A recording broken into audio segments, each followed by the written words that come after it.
Estamos começando mais uma lição da Escola Dominical, a última desse tema. E a igreja vai bem? Né? E a sua igreja vai bem? Isso quem pode dizer é você, né? Então, algo que a gente precisa fazer uma reflexão durante essas 13 lições que estudamos aqui e entender o que Deus quis falar com a igreja nesse momento, nesses dias, né?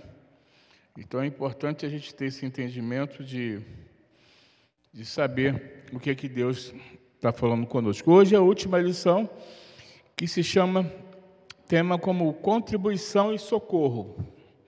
Quero convidar você a abrir a palavra do Senhor na primeira carta do apóstolo Paulo aos Coríntios, capítulo 16, dos versos 1 ao 4. 1 Coríntios, capítulo 16, dos versos de 1 ao 4.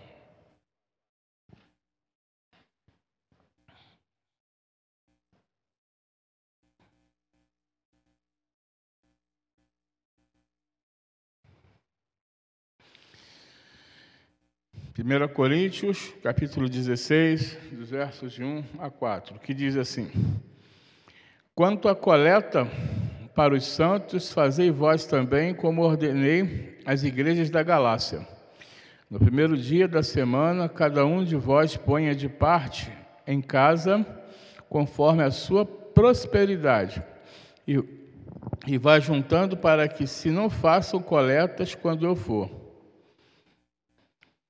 E quando tiver chegado, enviarei com cartas para levarem as vossas dádivas a Jerusalém, aqueles que aprovardes. Se convier, que eu também vá, eles irão comigo. Palavra do Senhor para mim e para a sua vida. Irmãos, esse tema de hoje é um tema, eu achei, não foi proposital, mas eu achei bem oportuno a gente poder estar falando hoje desse tema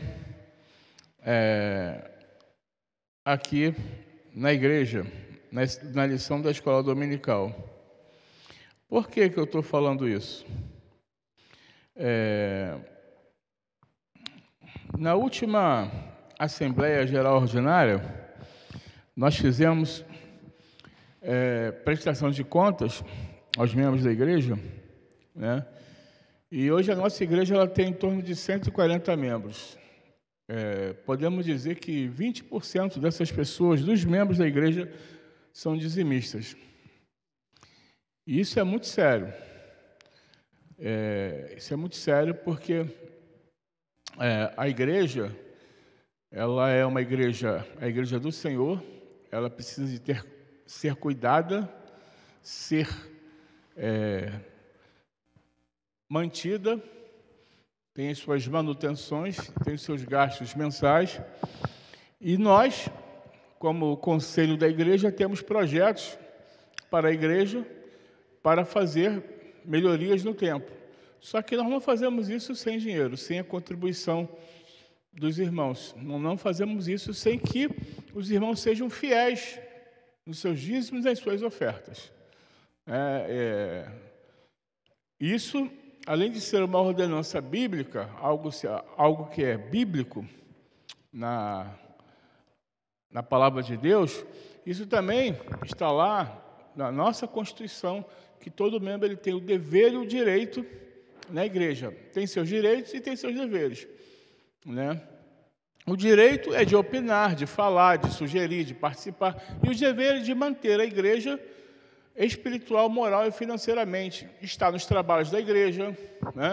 Comparecer aos trabalhos da igreja. Esses são os deveres do membro da igreja local. Então, é muito importante nós frisarmos isso, porque nós da Igreja Presbiteriana do Brasil não temos outra fórmula a não ser os dízimos e as ofertas. Nós aqui não tomamos nada de ninguém. E não prometemos nada a ninguém. Não prometemos teologia da prosperidade, não prometemos que você vai ter um carro zero da sua garagem, que você... Não, nós não fazemos nada disso. O que nós falamos, que nós pregamos é o que você tem, a salvação em Jesus Cristo. Então, é importante que você entenda a sua responsabilidade como membro da igreja, de ser dizimista, de ofertar, de estar nos trabalhos da igreja, né? De estar nos trabalhos da igreja, de estar frequentando, estar firme ali nos trabalhos da igreja. Então, essa é a fórmula que nós, da Igreja Presbiteriana do Brasil, tem. Inclusive, a primeira vez que eu vim aqui, fui convidado a vir aqui na igreja, o conselho me convidou para falar sobre dízimo, e eu falei respaldado numa carta pastoral do Supremo Concílio que fala sobre dízimo. Então, eu já dei essa aula aqui e acho que vou ter que dar de novo, porque a igreja precisa entender das suas responsabilidades com a casa do Senhor, né? E nós aqui utilizamos o dinheiro da igreja muito bem utilizado, né? O conselho da igreja tem administrado as finanças da igreja de forma coesa, de forma idônea, né? Então, é muito importante que se diga isso. Existe uma comissão de exame de conta que examina de 3 em 3 meses as contas da igreja. São membros da igreja, nem são presbíteros, são membros da igreja que fiscalizam de 3 em 3 meses como estão as contas da igreja, e no final do ano isso é prestado conta à igreja. Então, a nossa igreja é muito transparente nesse sentido, né? Então, entrando na lição, né, que nós aí já começamos um pouquinho antes, então temos aí um pouquinho mais de 1 hora para falar sobre isso, né? Entrando na lição, nós vamos ler aqui na introdução. Você já percebeu como são inúmeros os problemas e desafios que uma igreja enfrenta? Daí o título desta série de estudos bíblicos, E a Igreja Vai Bem? Um dos problemas enfrentados pela igreja é o financeiro, ou seja, a falta de recursos. Algumas comunidades vivem estagnadas, sem poder realizar empreendimentos maiores, sendo que o argumento é sempre o mesmo: não há recurso financeiro. Muitas comunidades estão apenas mantendo o que já possui e, às vezes, com dificuldade, pois o que é arrecadado mal dá para pagar as despesas gerais. Isso é lamentável e depõe contra a obra do Senhor. As igrejas que experimentam tal situação precisam reverter esse triste quadro. Diante desse quadro, como pensar em contribuir para atender às necessidades dos outros? Será possível socorrer alguém enquanto a igreja tem os seus compromissos financeiros a cumprir? Aqui está um grande desafio que precisa ser considerado pela Igreja de Cristo. Então, é uma necessidade, algo importante para a vida da igreja, essa questão de conseguir vencer os desafios, conseguir vencer os desafios, os projetos que a igreja tem. Nós não fazemos nada, irmãos, sem o Viu Metal. Ano passado, o conselho comprou um computador, um notebook de última geração para poder fazer a live, comprou uma mesa de som digital, tudo em prol do reino, em prol de fazer o melhor para Deus. Nós temos algumas coisas aqui a fazer na igreja, né? Então, são desafios. E não adianta nada você querer ter o melhor, mas você não contribui. Não adianta nada você querer ser um adorador, cantar na equipe de louvor, cantar no coral, fazer parte das sociedades internas, mas você não é dizimista. Você tem que ser adorador por inteiro. Ou você é ou não é, né? E tem as pessoas falam assim que o último a se converter na vida do crente é o bolso. Mas nós precisamos ser fiéis a Deus, porque Ele nos dá o sustento, Ele nos dá o trabalho, Ele nos dá tudo que nós temos através do nosso esforço. E nós precisamos adorar esse Deus também com os dízimos e as ofertas. Isso é demasiadamente importante na vida da igreja. E nós precisamos ter esse entendimento, né, sobre essa questão. Contextualizando, diz assim: observa-se que Paulo passa de modo abrupto do capítulo 15 para o capítulo 16. Ele estava falando de modo mais profundo sobre o mundo por vir, sobre a ressurreição, e de repente aborda um assunto tão prático, que tem a ver com a vida cotidiana neste mundo e com a administração da igreja. Ele expõe uma situação difícil e desafiadora existente na igreja de Corinto, a qual era a contribuição para os santos pobres de Jerusalém. Aqui não se fala sobre as despesas da igreja local ou como adquirir recursos para a própria igreja. Sabe-se que no ano 48 depois de Cristo houve grande fome na Judéia e que vários cristãos judaicos viviam em estado de pobreza, carentes de auxílio. Na visão paulina, a igreja precisa entender que evangelização produz serviço global, resultando em muitas bênçãos, porque o serviço dessa assistência não só supre a necessidade dos santos, mas também redunda em muitas graças a Deus, visto como na prova desta ministração glorificam a Deus pela obediência da vossa confissão quanto ao Evangelho de Cristo e pela liberalidade com que contribuis para estes e para todos. Enquanto oram eles a vosso favor, com grande afeto, em virtude superabundante graça de Deus que há em vós. Então, a Igreja de Cristo passou por um momento difícil, um momento de miséria, em 48 depois de Cristo, né? Mas ela tinha desafios, né? Ela tinha desafios e era necessário a importância de se falar nesse assunto para que os desafios fossem vencidos, para que os desafios fossem superados, né? Então, é muito importante esse entendimento da igreja no aspecto da contribuição. E aí, no ponto 1, a aplicação diz assim: contribuição solidária expressa a unidade da igreja. A situação dos cristãos daquela época não era muito boa, devido à pobreza. Isso constituía um forte desafio à igreja. A Bíblia de Jerusalém traz um comentário interessante sobre esse texto, declarando o seguinte: os cristãos desde os primeiros decênios precisaram ser auxiliados. Tal coleta tinha grande importância para Paulo, que nela viu o sinal e o penhor da unidade entre as igrejas por ele fundadas, constituídas de judeus e cristãos. Então, a gente observa que era muito importante a coleta entre os irmãos, o dízimo, as ofertas entre os irmãos. Isso é uma questão de unidade, isso é uma questão de corpo de Cristo, né?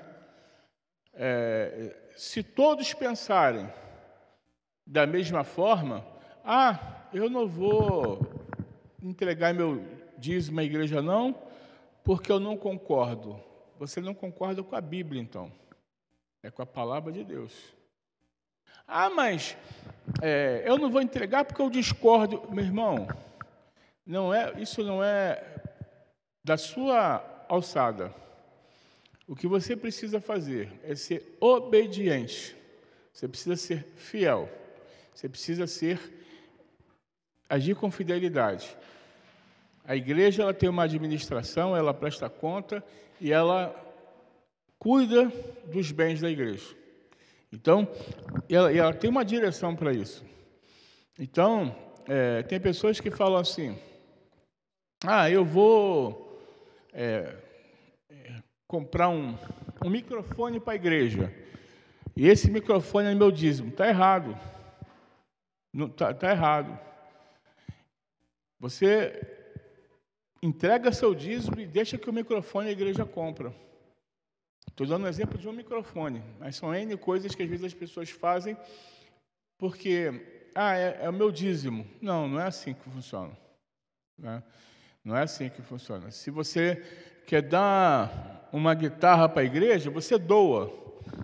Eu quero doar uma guitarra para a igreja.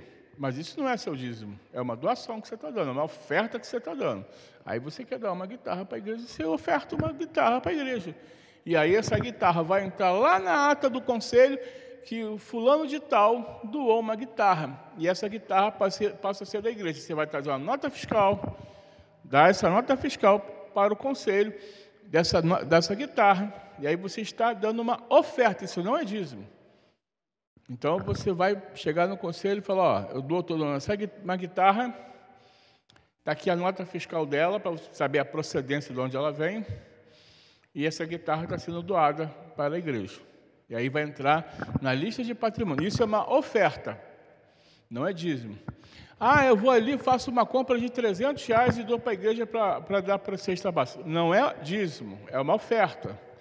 Não pode entrar como dízimo. É uma oferta que você está dando para a igreja. Como tem pessoas aqui que dão ofertas para a igreja de cesta básica. Mas é oferta, não é dízimo. Então, essas coisas precisam ficar muito bem claras para que a igreja de Cristo possa saber os seus compromissos e projetar, né? Projetar para que você tenha algo a fazer na igreja. Nós temos vários projetos aqui para a igreja, mas só podemos realizar se a gente tiver realmente um fundo financeiro para fazer esses projetos, porque senão não tem como fazer, né? Eu quero dizer que se algum irmão quiser perguntar, fique à vontade também, tá?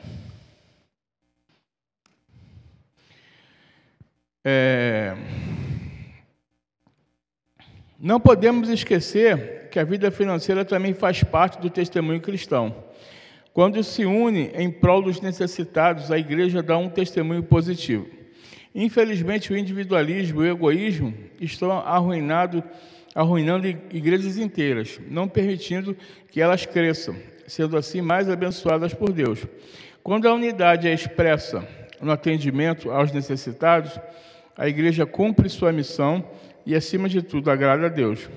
É importante dizer que a igreja deve revelar sua unidade não só na hora de cantar, orar e evangelizar, mas também quando se faz necessário socorrer as pessoas carentes. Quando há união, há força, há recursos, muitos são ajudados, a igreja demonstra sua verdadeira saúde espiritual. Vocês perceberam? Não é só cantar, louvar, orar, ouvir a palavra. Igreja é muito mais do que isso. Igreja é você ser uma pessoa ativa e participante na casa de Deus. Muitas pessoas falam assim, e hoje no hino da noite, né, do nosso cenário que nós vamos cantar, Tu és fiel, Senhor. Muitas pessoas falam assim, Senhor, Tu és fiel a mim. Não, Deus não é fiel a você. Deus não é fiel a você que está aqui, Deus não é fiel a mim. Deus é fiel à sua palavra. Tanto que no nosso cenário mudaram. Fiel assim. Ele não é fiel a mim, ele não é fiel a você. Nós é que precisamos ser fiéis a Deus. Em tudo. Na nossa adoração, no louvor, na nossa vida devocional e nos dízimos e nas ofertas. Não adianta nada, irmão, você bater no peito e falar, eu faço parte da equipe de louvor e não é dizimista. Você não está por inteiro. Não adianta nada você faz parte do coral e não é dizimista. Não adianta nada você ser um oficial de igreja e não é dizimista. Não adianta nada você fazer parte das diretorias das sociedades internas e não é dizimista. Está faltando alguma coisa. Está faltando algo. E isso eu falo com autoridade, porque eu sou o pastor da igreja e tenho que chamar a atenção. O reverendo Robson esteve aqui pregando, falando sobre isso à igreja no último domingo de maio. Nós precisamos ser adoradores por inteiro. Nós precisamos ser adoradores por inteiro. Não podemos ser adoradores pela metade. E isso é importante de ter esse entendimento de que eu preciso assumir a minha responsabilidade como membro comungante da igreja. É óbvio aqui, irmãos, isso daí é chover no molhado. É óbvio que a gente não está falando de pessoas que estão desempregadas. Óbvio, se você está desempregado, se você não tem o que receber mensalmente, é óbvio que a igreja não está dizendo isso para você. Tá? Existem pessoas da igreja hoje que passam por dificuldade, e a igreja ajuda com cesta básica, né? Ajuda abençoando as vidas. É óbvio que não está se cobrando isso de quem não tem renda. Tem pessoas da igreja que são profissionais liberais, mas que não têm né, trabalho, mas não tem uma renda. Né? Não tem ainda uma renda mensal. Então, a gente não está falando disso. A gente está falando de pessoas que têm renda mensal, que trabalham, que produzem e não se negam a entregar o dízimo. Algo que é muito triste. Né? Foi o que nós falamos na nossa Assembleia. 140 membros e só 20%. E se for 20% que são dizimistas, e nem todos são fiéis, nem todos são dizimistas mensais. E nós podemos fazer muito mais do que isso.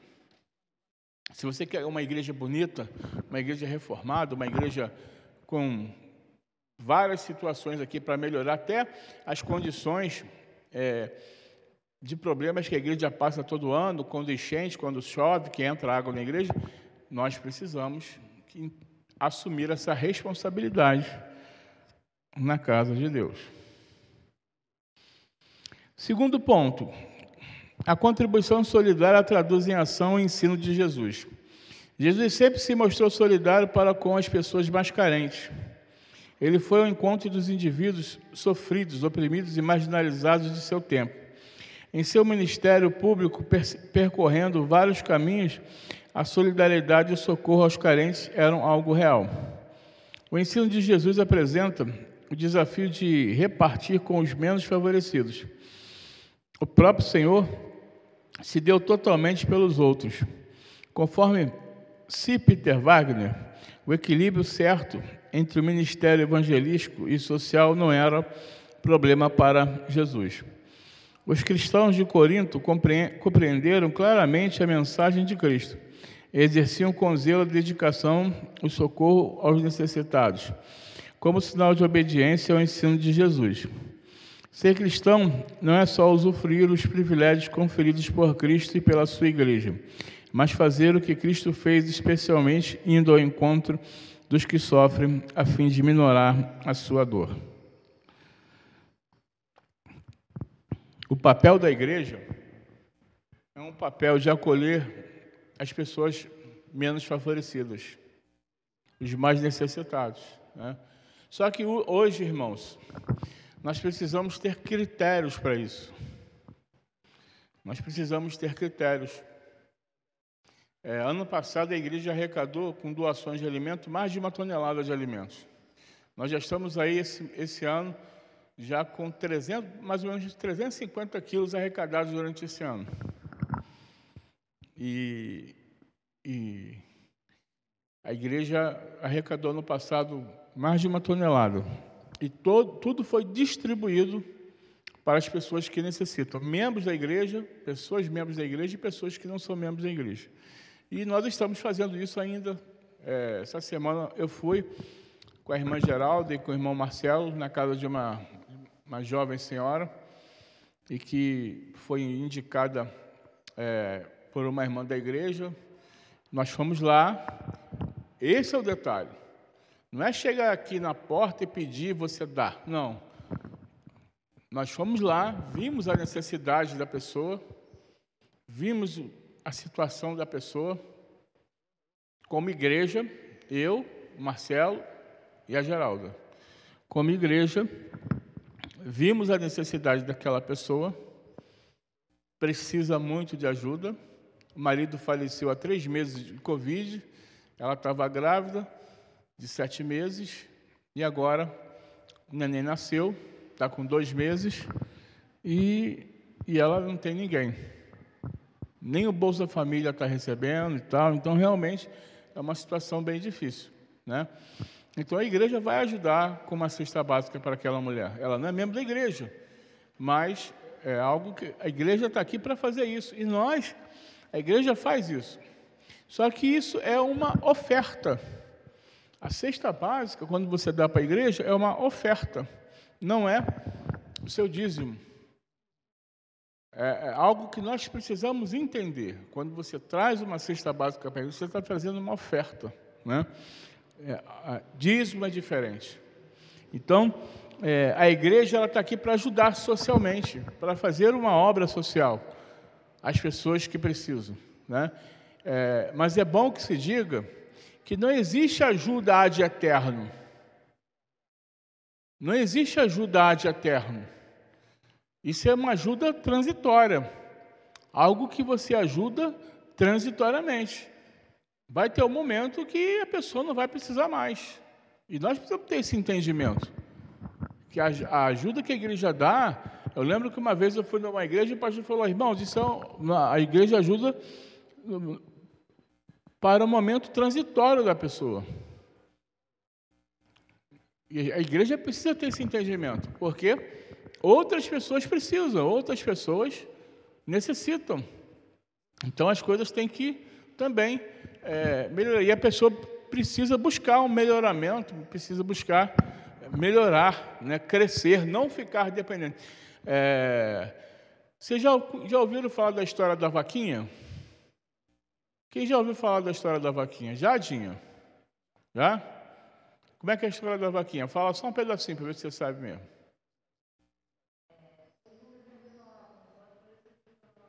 Hã? Isso. Exatamente. Então, a Dinha sabe. A família dependia só da vaquinha. A vaquinha é que dava o leite e sustento. Aí veio alguém uma vez, pegou a vaquinha e jogou a vaquinha ladeira abaixo. Foi-se embora a vaquinha. E aquela pessoa foi embora. 10 anos depois, e aquela família vivia numa pobreza. Vivia numa pobreza, vivia numa dificuldade, vivia com dificuldade, só dependendo da vaquinha. E aí aquela pessoa jogou a vaquinha pela ladeira abaixo, a vaquinha morreu. E aí a pessoa foi embora. 10 anos depois, aquela pessoa voltou. Aí chegou, cadê aquela casa humilde, aquela casa pobre, aquela casa... Estava uma casa bonita, uma casa bem feita, com carro na garagem e tal, reformada. Aí foi perguntar, mudou a casa, vocês reformaram, o que aconteceu? Ele falou, um belo dia a gente dependia de uma vaquinha para nosso sustento. Aí a nossa vaquinha caiu ladeira abaixo, morreu, a gente teve que se coçar, teve que buscar, e a gente resolveu a nossa vida e melhoramos de vida. Então nunca dependa da vaquinha. Você tem que entender que existem desafios na nossa vida, que a gente tem que assumir o papel do desafio e aceitar os desafios que vêm à nossa frente, né? E fazer por onde. Então, não permita que a vaquinha atrapalhe a sua vida, né? Terceiro ponto, a contribuição solidária é exercida a partir de diretrizes corretas. Vale a pena apresentar aqui as ideias do Dr. C. Peter Wagner, expostas em seu livro Se Não Tiver Amor. Segundo ele, nessa passagem bíblica de 1 Coríntios 16, encontramos algumas orientações para se levantarem fundos de uma maneira cristã, a fim de atender às pessoas carentes.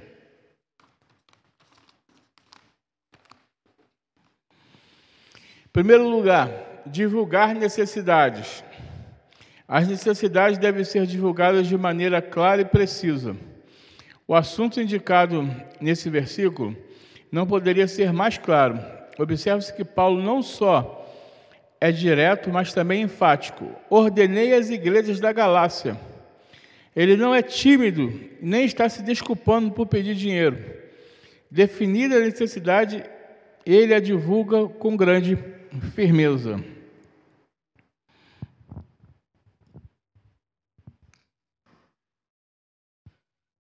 É importante, meus irmãos, essa questão. Nós precisamos ser objetivo e direto. E eu já falei aqui, eu como pastor da igreja, respaldado pelo conselho, nós precisamos falar isso. Sempre falo, toda vez que eu falo aqui na igreja, quando tem visitante, eu digo, você que nos visita, não se sinta constrangido e obrigado a contribuir. Isso é um momento dos membros da igreja. Porque quando você vem aqui à frente, faz sua pública profissão de fé, ou você é transferido de outra igreja presbiteriana, você assume um compromisso de ser dizimista, de manter essa igreja moral, espiritual e financeiramente. E nós precisamos ser enfáticos nisso, ser objetivo e direto. Não podemos usar de meias palavras. O pastor só fala em dinheiro. Não, eu não falo em dinheiro, eu falo dinheiro na hora do ofertório. E hoje a lição está falando sobre contribuição na casa de Deus. Ou seja, o assunto hoje é esse. O pastor não fala só em dinheiro, o pastor fala em oferta e dízimo na hora do ofertório, que é o momento do culto, que é o momento que faz parte do culto. Né? Então, nós, pastores, precisamos ser diretos. Sabe por quê, irmãos? Porque se banalizou muito. Outras igrejas banalizaram essa questão, barganhando. O presbítero Tiago leu um texto agora, né? O texto que tu leu foi... 2 Coríntios...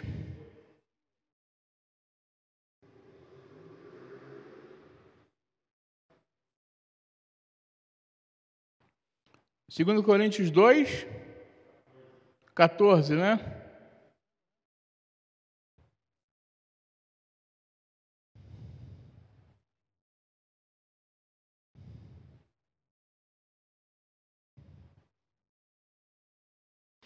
No versículo 17 diz assim, porque nós não estamos como tantos outros mercadejando a palavra de Deus. Antes, em Cristo, é que falemos na presença de Deus com sinceridade da parte do próprio Deus. Aqui a gente não mercadeja a palavra de Deus, irmão.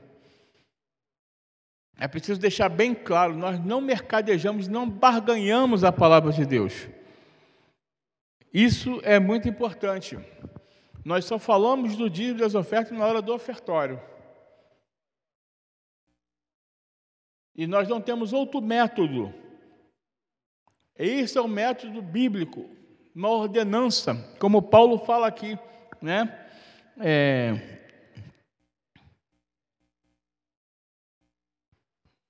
Não poderia ser mais claro. Observe que Paulo não só é direto, mas também enfático. Ordenei as igrejas da Galácia. É uma ordem que Paulo está dando. Isso é bíblico. Isso é bíblico. Então, é o primeiro ponto importante a ser observado nessa manhã. Segundo ponto, incentivar a contribuição. Depois de apresentar a necessidade, Paulo propôs planos funcionais para contrabalançar a fraqueza humana nessa área. No primeiro dia da semana, cada um de vós ponha de parte. Ele orientou os coríntios a juntarem sistematicamente suas contribuições. É preciso começar a dar regularmente, utilizando os recursos que temos hoje. É preciso desenvolver na comunidade esse senso de disciplina e regularidade da contribuição. Então, precisamos incentivar, é o que estamos fazendo. Incentivar a contribuição. Pastor, mas o dinheiro não dá. Faça a prova, irmão. Faça a prova. Faça a prova e se verá que não vai faltar. Isso é uma questão de fé. Isso é uma questão de fé. E sem fé é impossível agradar a Deus. Mas nós precisamos ver quais são as nossas prioridades. Precisamos ver o que é prioridade para a gente, para a nossa vida, para nosso sustento. Eu, por exemplo, vou dar um exemplo meu pessoal. Muita gente pergunta assim, pastor, o senhor não dirige? Eu dirijo. Tenho carteira de motorista, eu dirijo. Só que para mim, no momento, é muito melhor pagar o 99 para vir para a igreja ou para fazer visita do que manter um custo de um carro. IPVA, gasolina, manutenção. Eu pego 99 e pago R$6 da minha casa aqui e acabou, não tem preocupação nenhuma. Eu vou visitar, eu pago R$7, R$8 e não tem problema. E às vezes Deus me abençoa que na volta a pessoa que eu fui visitar quer me trazer em casa. Então, assim, eu não vou esperando que a pessoa me traga em casa. Mas a pessoa fala, não precisa, irmão. Eu pego, não, eu faço questão, pastor, de levar o senhor em casa. Então, irmãos, a gente bota o chapéu da gente onde a gente alcança. Então, para mim, hoje não é interessante ter um carro. Porque eu faço as visitas da igreja, venho para a igreja, faço tudo através do aplicativo. Então, o dia que eu puder ter um carro, que for para mim não ter nenhuma dificuldade em financiar um carro e comprar um carro, aí eu vou comprar um carro. Mas, em primeiro lugar, são os dízimos, as ofertas que eu dou. Então, é importante você ter esse entendimento. O que é prioridade para você? Porque prioridade para a gente é servir ao Senhor. É adorar o Senhor. É fazer as coisas para o Senhor. A palavra de Deus lá em Mateus é bem claro, né? Sobre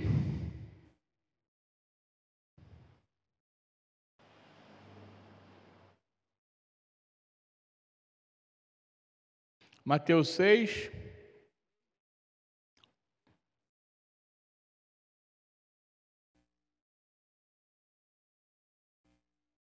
(25) em diante. Por isso vos digo, Mateus 6, do 25 em diante. Por isso vos digo, não andeis ansiosos pela vossa vida, quanto ao que haveis de comer ou beber, nem pelo vosso corpo, quanto ao que haveis de vestir. Não é a vida mais do que o alimento, e o corpo mais do que as vestes? Observai as aves do céu, não semeiam, não colhem, nem ajuntam em celeiros, contudo vosso Pai Celeste as sustenta. Porventura não valei vós mais do que as aves? Qual de vós, por ansioso que esteja, pode acrescentar um côvado ao curso de sua vida? E por que andais ansiosos quanto ao vestuário? Considerai como crescem os lírios do campo, eles não trabalham nem fiam. Eu, contudo, vos afirmo que nem Salomão, em toda a sua glória, se vestiu como qualquer um deles. Ora, se Deus veste assim a erva do campo, que hoje existe e amanhã é lançada no forno, quanto mais a vós outros, homens de pequena fé. Portanto, não vos inquieteis, dizendo, que comeremos, que beberemos, ou que o que vestiremos? Porque os gentios é que procuram todas essas coisas, pois vosso Pai Celeste sabe que necessitais de todas elas. Buscai, em primeiro lugar, o reino de Deus e a sua justiça. Oi? Todas estas coisas, né? Todas estas coisas vos serão acrescentadas. Portanto, não vos inquieteis com o dia de amanhã, pois o amanhã trará os seus cuidados, basta o seu dia o seu próprio mal. Ou seja, muita gente quando fala assim, buscar em primeiro lugar o reino de Deus e a sua justiça, e as demais coisas vos serão acrescentadas. Está errado. Deus está falando de comer, beber e vestir. Busque o reino de Deus em primeiro lugar e a sua justiça. E todas estas coisas que Jesus está falando aqui, não vai faltar na sua mesa, na sua casa. O Senhor vai te sustentar. Agora, nós precisamos buscar o Senhor, precisamos fazer a nossa parte. Andar por fé.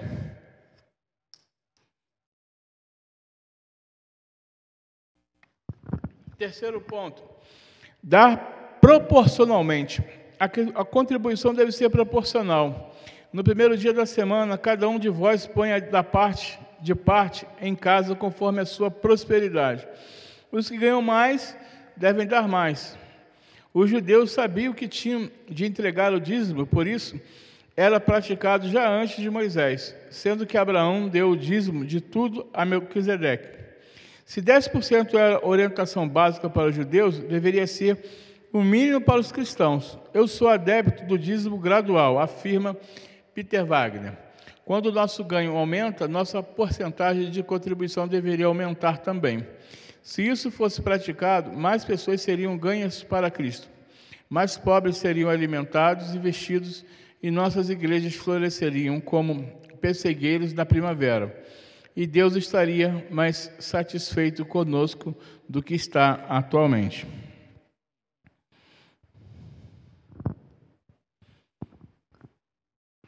Outra coisa importantíssima nesse quesito. A palavra dízimo, ela vem originária do quê? O que significa dízimo? Hein? Os irmãos sabem o que significa a derivação da palavra dízimo? Exatamente.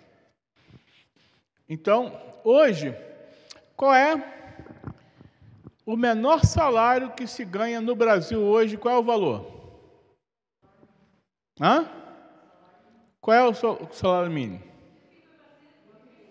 Hã? 1.100, né? Então, hoje, o menor dízimo numa igreja de quem é que trabalha com carteira assinada é? Não, dízimo. 110. Então, esse é o valor de quem trabalha de carteira assinada que ganha um salário mínimo, correto?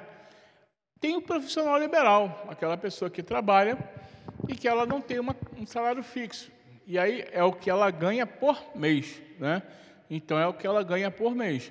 Se a pessoa é um profissional liberal, de repente ela ganha menos do que um salário mínimo, aí é diferente, porque ela trabalha por ela não tem salário fixo, ela não tem um salário fixo.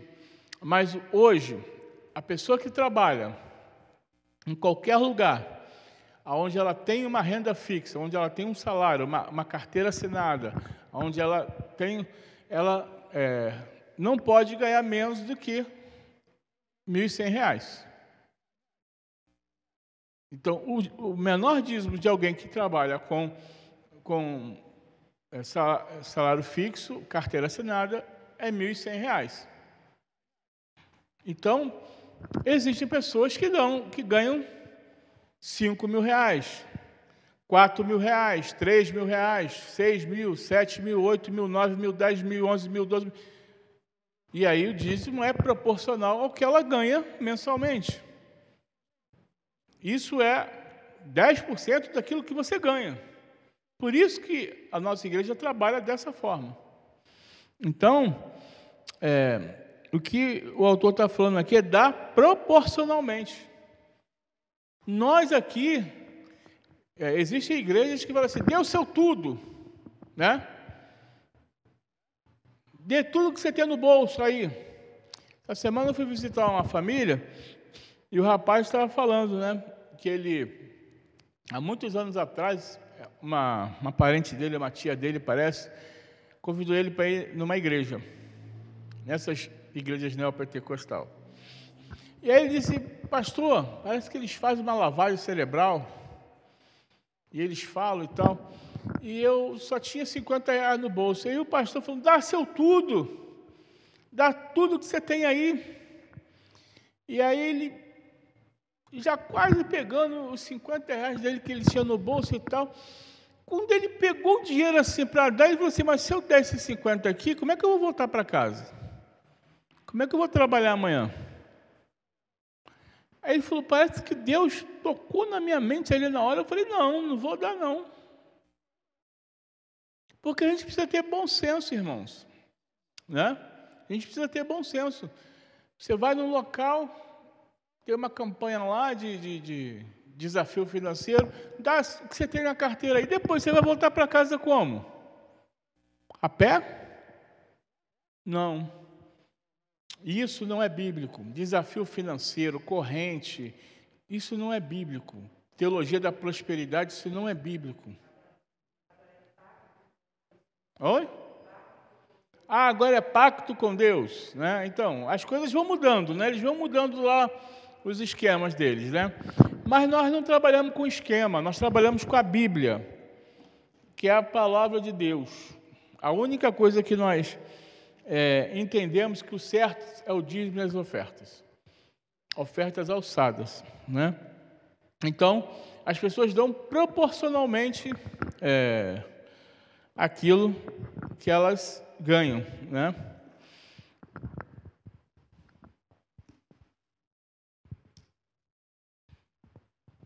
Deixa eu fazer uma brincadeira. Isso aqui, irmãos, em breve vai acabar, tá? Só estou esperando a ótica me chamar para pegar o óculos.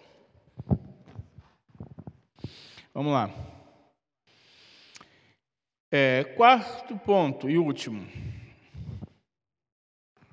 eu ver quanto tempo falta ali.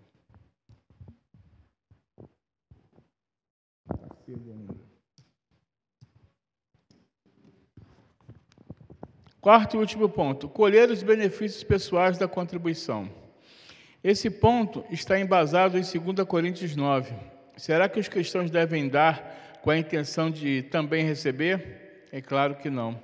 Os cristãos dão porque isso agrada a Deus e o glorifica, e porque beneficia aos outros. Entretanto, Paulo diz que os que plantam pouco, colhem pouco, e os que plantam muito, colhem muito. Jesus faz uma afirmação semelhante em Lucas 6,38. Quando os cristãos dão com generosidade, sistematicamente e com prazer para as coisas certas, Deus devolve generosamente mais vezes do que eles dão. Provérbios 3, 9 e 10. Né? Esse texto geralmente eu boto no culto à noite, né? Honra ao Senhor com os teus bens, né? E com as primícias de toda a tua renda, e se encherão fartamente teus celeiros e transbordarão de vinho os teus lagares. O importante disso tudo é você dar com alegria, com generosidade, sem esperar receber em troca. Porque nosso Deus é um Deus de promessa, não um Deus de barganha. Não é um Deus de barganha. É um Deus de promessa. Então, tem gente que fala assim, é um investimento, né? Faça um investimento do reino. Não, você não está fazendo um investimento. Você está dando com alegria, sem esperar receber de volta. Isso não é uma aplicação financeira que você dá para você ter uma rentabilidade e você receber lá na frente. Não. Você dá porque você tem a generosidade no seu coração de dar, de ser dizimista. Você pode falar, eu sou dizimista na minha igreja. Eu dizimo na minha igreja. Mas faça isso sem querer esperar receber em troca alguma coisa. Faça por amor ao reino, por generosidade, porque Paulo diz, Deus ama quem dá com alegria. A pessoa dá não querendo dar, né? Vai lá, dá, não dá, né? Então, domingo passado eu falei que tem pessoas que já estão frequentando a nossa igreja, não são membros ainda, nem passaram ainda pela classe catecúmena, vão começar a classe catecúmena e já estão sendo dizimistas. Isso é uma lição, irmãos, para a igreja. Pessoas que já estão frequentando a igreja e já estão sendo dizimistas. Isso é uma lição para nós. E tem pessoas antigas na igreja que não são dizimistas. Então, é importante você ter esse entendimento. Dê com alegria, com satisfação, com amor para o Senhor. sem esperar receber em troca, sem esperar receber em troca o que você entrega no altar do Senhor. Bom, para a discussão. Além do compromisso do dízimo, o que você acha de campanhas financeiras visando atender às necessidades específicas? Irmã Eliane Alice, essa primeira pergunta aí. O que a senhora acha? Além do compromisso do dízimo, o que você acha de campanhas financeiras visando atender às necessidades específicas? A senhora acha certo, além do dízimo, fazer campanha financeira na igreja? Você acha certo, Dinho? Fazer campanha além do dízimo?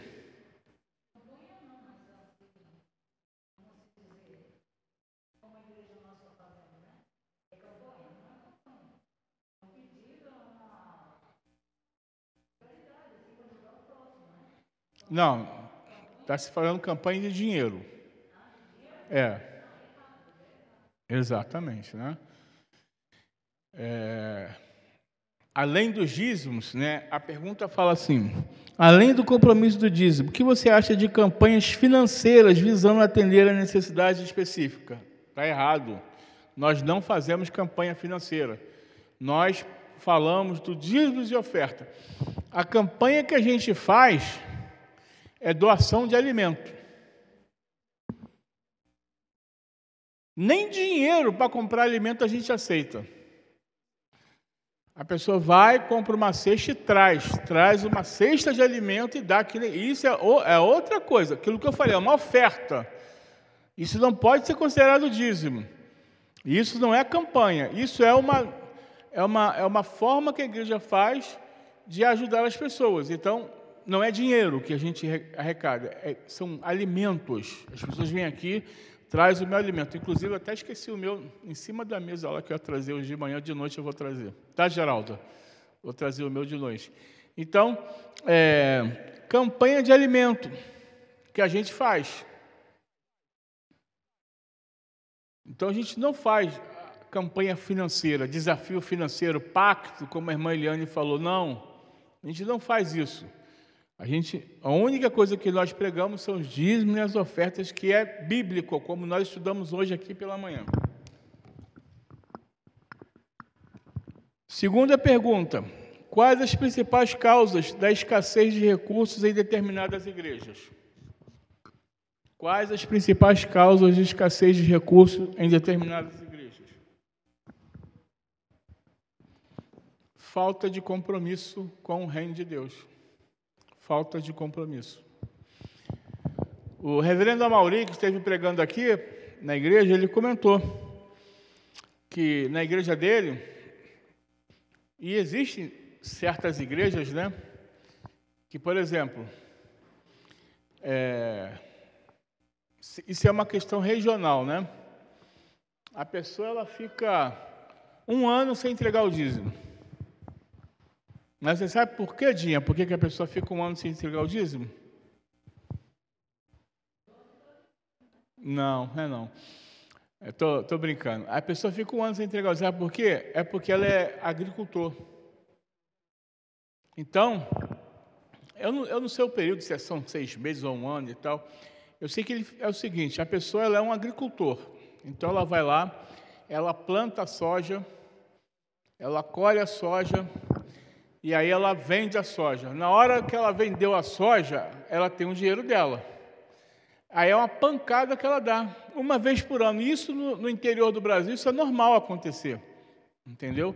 Mas também, quando a pessoa dá R$1 milhão, entendeu? De dízimo. Porque é algo que ela ganhou 10 milhões na venda da safra da soja. Um exemplo, né, que eu estou dando. Então, além de ser proporcional, né, ela é fiel naquilo.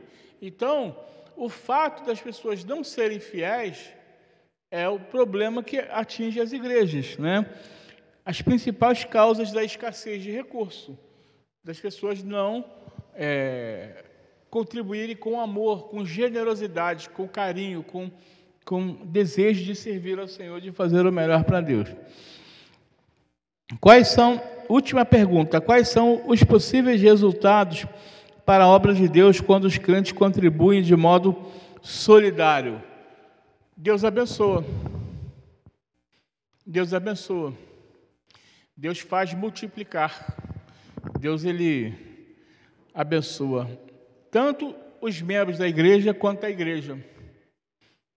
Então, quando nós somos solidários àquilo que Deus nos ordena, nos orienta, e a gente faz com alegria, com amor, sem preocupação, Deus nos abençoe e derrama as suas bênçãos sobre as nossas vidas. Que Deus nos abençoe, meus irmãos, que a gente possa hoje, no dia de hoje, refletir sobre essa questão e que a igreja possa ter esse sentimento da importância de ser dizimista, de manter a casa do Senhor, como está na Bíblia e no nosso manual presbiteriano, manter a igreja espiritual, moral e financeiramente. E nós temos essa responsabilidade de manter a igreja. Amém?